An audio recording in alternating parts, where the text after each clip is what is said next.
Welcome to our channel. Karthika పురాణము day 23. Kaveri యందు పురంజయుడు కార్తీక వ్రతము చేయుట. అగస్త్యముని పల్కెను, అత్రి మునీంద్ర, పురంజయుడు యుద్ధమందు జయమొందిన తరువాత ఏమి చేసెనో నాకు తెలియజెప్పుము. అత్రి పల్కెను, శత్రుబాధారహతమైన అయోధ్య పట్టణమందు పురంజయ మహారాజు సమస్త ధనుర్ధారులలో శ్రేష్ఠుడై, ఇంద్రతుల్య పరాక్రమవంతుడై, సత్యవాదియు, సదాశుచియు, దాతయు, భోక్తయు, యజ్ఞకర్తయును, బ్రాహ్మణ ప్రియుడును, ధనుర్వేదమందు వేదములందు శాస్త్రములందు ప్రవీణుడును, శత్రువులను శిక్షించువాడను, హరిభక్తి పరాయణుడును, కామ, క్రోధ, లోభ, మోహ, మద, మాత్సర్యములను జయించినవాడును, కార్తీక వ్రతము చేత పాపములన్నీయు నశింపజేసుకునినవాడై ఉండును. ఇట్లున్న పురంజయునకు విష్ణు సేవయందు బుద్ధి జనించి హరిని ఎట్లా ఆరాధింతును? ఏ దేశమందు, ఏ మాసమందు, ఏ క్షేత్రమందు సుఖముగా ఆరాధింతును? ఇట్లని చింతించుచున్న రాజుకు ఆకాశవాణి ఇట్లనియే, ఓ పురంజయ, శీఘ్రముగా కావేరికి పొమ్ము. అచ్చట శ్రీరంగమను దివ్యక్షేత్రం ఉన్నది. అచ్చట శ్రీరంగనాథుడు వసించి ఉన్నాడు. కాబట్టి శ్రీరంగ నిలయముని సేవించుమని చెప్పి ఊరుకుండెను. ఆ మాట విని రాజు అయోధ్య పట్టణమును విడిచి అనేక క్షేత్రములను, తీర్థములను జూచుచు కావేరీ మధ్యనున్న శ్రీరంగము చేరెను. కార్తీక మాసమంతయు అచ్చట ఉండి కావేరీ మధ్యము నివాసముగా గలవాడైన శేషసాయమైన విశ్వమంగళుడైన శ్రీరంగనాథ స్వామిని పూజించుచు కార్తీక వ్రతమును శాస్త్రోక్తముగా చేసెను.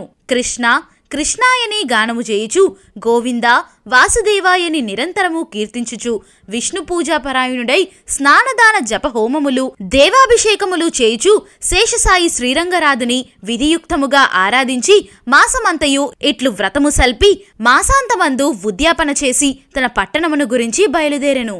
మధ్యనున్న దేశములను జూచుచు సమృద్ధమైన తన దేశమునకు పోయి అందున్న అయోధ్య పట్టణమును జూచెను.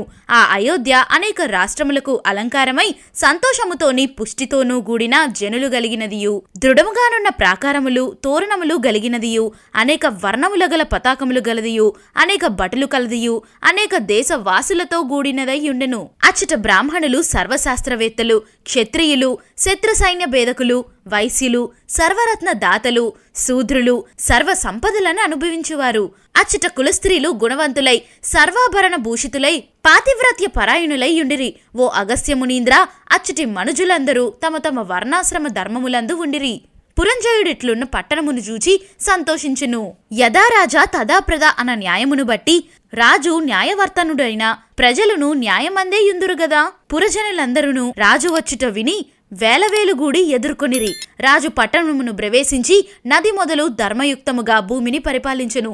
తరువాత కుమారులు, మనుమలు గలవాడై అనేక భోగములను అనుభవించి చివరకు కుమారునికి రాజ్యభారమును అప్పగించి తన భార్యతో కూడా వనమునకు పోయి వానప్రస్థాశ్రమం అవలంబించి కార్తీ వ్రతము విడువక చేయుచు హరిభక్తిని స్థిరముగా చేసి దాని చేత వైకుంఠలోక వాసి అయి సుఖముగా నుండెను. అగస్త్యమునీంద్ర, కార్తీక వ్రతము మహామహిమ గలది. ఈ కార్తీక ధర్మము హరికి ప్రియకరము.